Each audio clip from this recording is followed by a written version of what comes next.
नमस्कार, मी मेघा आपलं मिरॅक्युलस मेघा या चॅनलवरती खूप खूप स्वागत करते.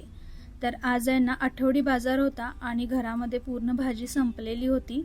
त्याच्यामुळे मी अशी तयार झाले आणि आठवडी बाजारामध्ये गेले. तिकडून आल्यानंतर तोपर्यंत मम्मींनी इथे आलू पराठा बनवलेला होता. तर आम्ही संध्याकाळचं म्हणजे रात्रीचं जेवण होतं ते करून घेतलं. रात्री आम्ही लवकरच जेवतो. मम्मींनी आलू पराठा आणि दही असा बेत बनवलेला होता. त्याच्यानंतर जेवण वगैरे आवरलं, गॅस कट्टा वगैरे आवरून त्याच्यानंतर मी भाज्या सगळ्या काढून घेतल्या आणि निवडून अशा डब्यामध्ये भरून ठेवल्या.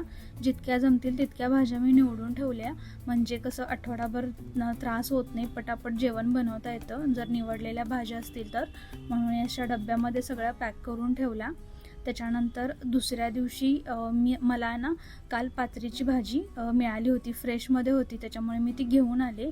तर ही जी पाथरीची भाजी आहे ती ना खूप छान लागते. तर मी इथं आधी ती निवडून घेतली. पानंच असतात तरी पण वरचे देठ वगैरे थोडंसं काढून किंवा माती वगैरे लागलेली असते ना, तर ती काढून घेतली आणि चिरून घेतली. तोपर्यंत इथे चहा वगैरे मी ठेवलेला होता. चहा उकळल्यानंतर चहा घेतला, कारण सकाळची सुरुवात ही चहानेच होते. तर इथे चहा घेऊन झाल्यानंतर परत मी भाजी बनवायला लागले. तर कढईमध्ये आधी मी 2 चमचे तेल घेतलं आणि ठेचलेला लसूण घातला. त्याच्यानंतर जी मिरची होती ती मोठी मोठी चिरून घातली आणि त्याच्यानंतर इथे कांदा जो बारीक चिरलेला होता तो मी ह्याच्यामध्ये घालून घेतला आणि छानपैकी परतवून घेतलं. नंतर इथे जी पाथरीची भाजी होती ती मी चिरून धुवून अशी नितळायला ठेवलेली होती. तर ती पूर्णपणे नितळून झाली ना की याच्यामध्ये मी घालून घेणार होते. त्याच्यानंतर इथे ते मी हिंग घालून घेतलं थोडंसं चवीपुरतं.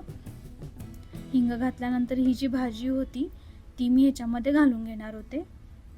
पूर्ण पाणी नितळून घेतलं मी आणि ही आता भाजी परतवून घेत आहे. थोडंसं भाजी करत करतच क्लिनिंगचं पण काम केलं, म्हणजे कसं परत वेळ वाचतो म्हणून.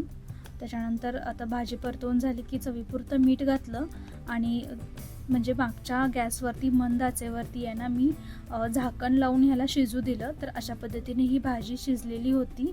तर ही होती पाथरीची भाजी. पाथरीची भाजी थोडीशी मिळायला अवघड असते, पण जर तुम्ही शेतात वगैरे गेलात तर लगेच मिळेल.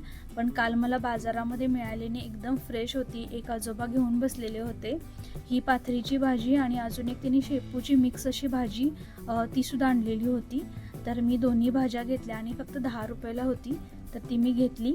तर भेटूया पुढच्या व्लॉगमध्ये. तोपर्यंत बाय बाय.